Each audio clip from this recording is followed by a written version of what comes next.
khu phabik masangin leimukhung army cantonment sunga mele employee khat akihol mo chungchanga hin army hoin nasata na to thilbol abolovin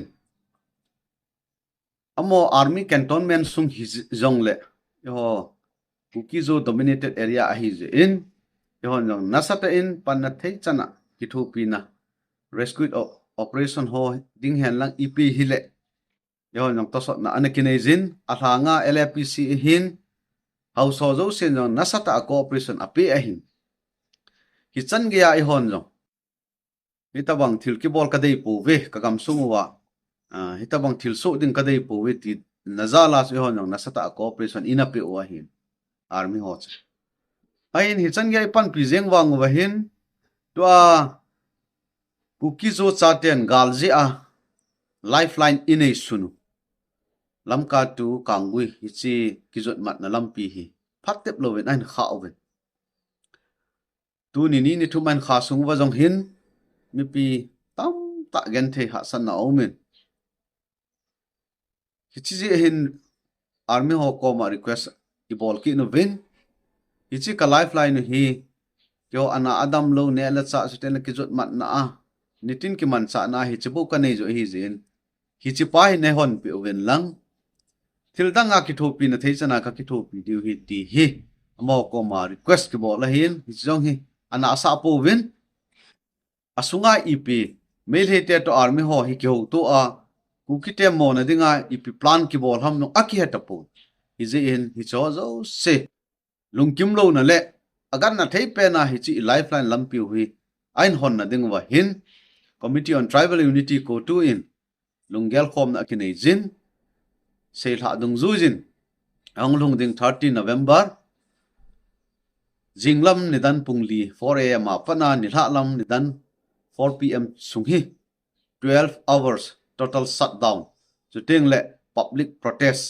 hi chi khat hi nei ding ti hi to gun han kinai jin hi chi je hin adia Sadar Hills Kampupi district sunga Kuki-Zo Chate zo sen hi chi lungkim lo na ai lo le 12 hours total shutdown hung ki phung hi phatta cha ito sot no wa chuteng le ideju idimanu lo hin the na dinga ikilung khat dingo vin jong mi pi te ho tim na ahung ki nei jin hi chi 12 hours sunga mi pi Kiphinna protest na ding mun hi gamgi phai muna hin modbung area mi pi leikot area mi pi hengyang area mi pi gamgi phai muna ki khom ding chuteng le saitu area sapormena area mi pi zo se hi sapormena bazar muna ki khom ding tuzang area bongmol area kathiman bi so zo se hi mi pi zo se kathiman bi muna ki khom ding Kangpupi area mi pi zo se le tuilong kun area mi pi zo se hi Kangpupi Thomas ground muna mi pi ki khom na ding a hin hi chi protest in ei sungwa hi public meeting to yong ki gom ding a hin tu chunga hi ima kho wa ibol diu ito diu tam ta a umin hi cho zo se hi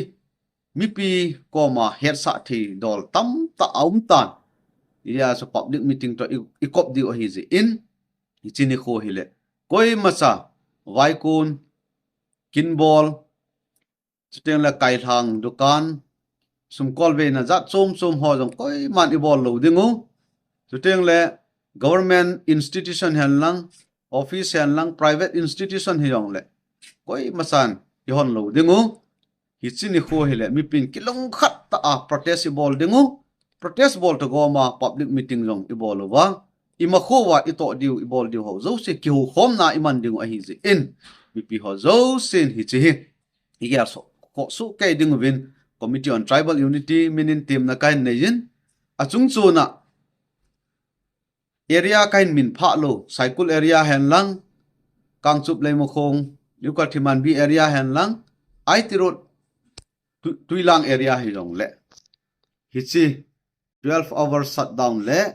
public protest a hi nangma area sunga jong na hon a hi theina lam pi chi a